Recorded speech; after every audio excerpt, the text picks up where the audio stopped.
What's up guys, welcome back to my YouTube channel, and today we're going to be talking about the Unforgiven situation. For those of you who don't know, according to Travis Gafford, Unforgiven, who just won first team LEC All-Pro, will reportedly be playing for 100 Thieves Academy next split behind Doublelift. I already tweeted a little bit about this, so if you want earlier updates on subjects like this, you could follow me on my Twitter here. But I also felt like I should make a much more in-depth video on this subject. This news came as a massive shock to many people, myself included, but I think the real problem with the situation is that many large voices within the community, whom I respect a lot and normally tend to agree with, took the opportunity to react negatively to this and bash a lot of LCS organizations. Sadly, while I do think that these organizations make a lot of mistakes, although they are in a very tough position, I think that in this case, it's actually a good decision that they made, and in reality, the criticism should be going to the European organizations who let North America sign another very promising talent. There's actually been a lot of criticism thrown at 100 Thieves for this decision, and I think a lot of the main criticism comes from the fact that a lot of people seem to think that they should be starting Unforgiven in the LCS spot over a Doublelift who's just come out of retirement. And quite frankly, I think that that's a pretty bad take. Honestly, in my eyes, 100 Thieves is an organization that I'm very happy is a part of the LCS, and I think there's someone that's clearly committed to both putting together competitive rosters and also to developing talent. So I don't think that this is a bad decision by them at all, and I think that they're someone we should back and we should believe it. In fact, they've already done some incredible things. I mean, how many of you predicted that they would be the first team to break into the upper echelon of LCS teams and win the Summer Championship in 2021 with the signing of Apadage, or that players like Luger would come out of their academy and become top 5 in their position and finish 4th? I believe that 100 Thieves is putting together this roster with the belief that they can once again compete to win the LCS and compete internationally, and I think the decision to start Doublelift actually reflects that. What makes this worse for me is that people seem to have the wrong idea in my eyes about how good of a player Unforgiven is, and also how good Doublelift was the last time we saw him. Last time we saw Doublelift in the summer of 2020, he joined a 5th place team and won TSM their first championship in years, and won 5 straight best of 5s to do it. Whereas Unforgiven, on the other hand, has played 3 best of 5s against a major region team and has lost all 3 of them. That includes a very, very bad series that he played at Worlds the last time we saw him against EG. As you can see, if the goal is to win now, then I think that starting Doublelift makes a whole lot more sense in this instance than starting Unforgiven does. Now, I'm sure some of you are not convinced and you're telling me that I should watch the games instead of using results-based analysis to determine who should start on the team, right?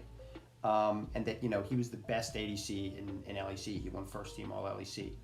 And to that, I'd say I agree with one point. I do believe that you shouldn't use results-based analysis in order to determine who starts, but I still believe they're making the correct decision.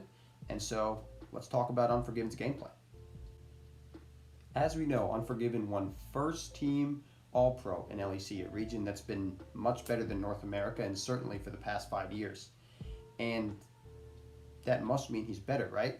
But did he really deserve that award?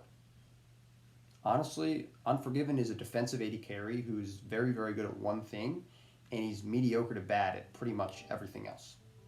What he's very good at is achieving and maintaining gold relevancy while not dying or getting caught out a lot at pretty much all stages of the game. Which is why, to the untrained eye or a KDA watcher, it would seem as though Unforgiven is one of the best AD carries, right? He's got insanely high kills, very low deaths, very high CS and gold per minute. But if you watch the games, you'll find out that those stats don't actually tell the full story. The problem with Unforgiven is that despite his obvious talent, he's still very clearly a below average team fighter and also a very below average laner, and that shows up in a lot of his games. Despite playing with Kaiser, someone who was considered previously to be one of Europe's best supports, he consistently struggled in lane against strong opposing bot lanes and relied very heavily upon his elite mid and jungler to accrue early game leads for him. And sadly, against these strong opposing bot lanes, he even struggled in his defensive role in preventing them from accruing sizable leads against him, which really was the main reason that he failed to win a best of 5 against any major region team that he played against. As I've already mentioned, he was also a below average team fighter, and I'm sure some of you will be telling me that can't be the case since he led the whole league in kills per game, and he certainly wasn't getting it through snowballing lane dominant performances in the bot lane. But if you watch his team fighting and delve just a little bit deeper into the stats, you'll actually find that most of his kills came from mop-up duty. Despite leading the league in kills per game, he was actually ranked 5th among ADCs for damage per minute, and that was all while leading the entire league in team gold percentage.